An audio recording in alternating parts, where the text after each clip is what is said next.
ये पहला चुनाव है किसान कानून वापस लेने के बाद चुनाव। जब आपने देश के नाम संदेश किया तो उस टाइम आपने कहा कि ये चुनाव से संबंधित डिसीजन नहीं था। आपने पूरे उस प्रक्रिया के बारे में बताया, लेकिन आपके समर्थक भी कह रहे थे that there was so much of personal capital. प्रधानमंत्री जी शायद कन्विंस नहीं कर पाए किसानों को कि ये देश हित में है, किसानों के हित में है, और उसकी वजह से आपके समर्थन भी जो हैं वो डिसअपॉइंट हो गए थे। तो क्या आप इसको एक व्यक्तिगत रूप में आप इसको एक हार मानते हैं?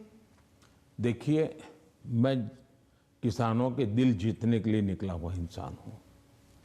मैं छोटे किसानों का दर्द समझता हूँ और मैंने हमेशा उनके दिल जीतने का प्रयास किया है और हिंदुस्तान भर के किसानों का मैंने दिल जीता भी है, मेरा साथ दिया है, समर्थन किया है। लेकिन मैंने कहा था, उस दिन भी कहा था टीवी में, कि मैंने किसानों की भलाई के लिए कदम उठाए, लेकिन आज देश के हित में मैं वापस कर रहा हूं।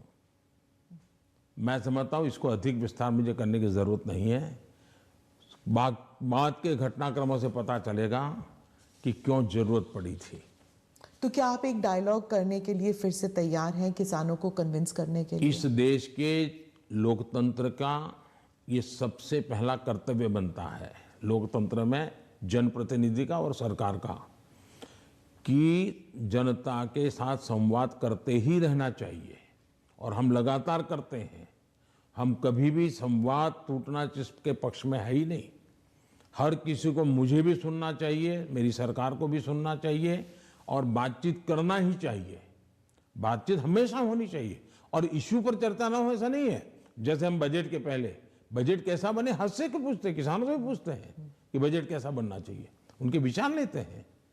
ये हम तो मानते हैं कि सब कुछ ज्ञान बाबुओं के पास है और नेताओं के पास है, ऐसा हम नहीं मानते। हमारे देश के पास, हर नागरिक के पास अनुभव है, हर नागरिक के पास ज्ञान का भंडार है। हम तो सबसे संवाद करना चाहते हैं, सबसे सीखना चाहते हैं, सबके सुझावों के आधार पर हम चलना चाहते हैं।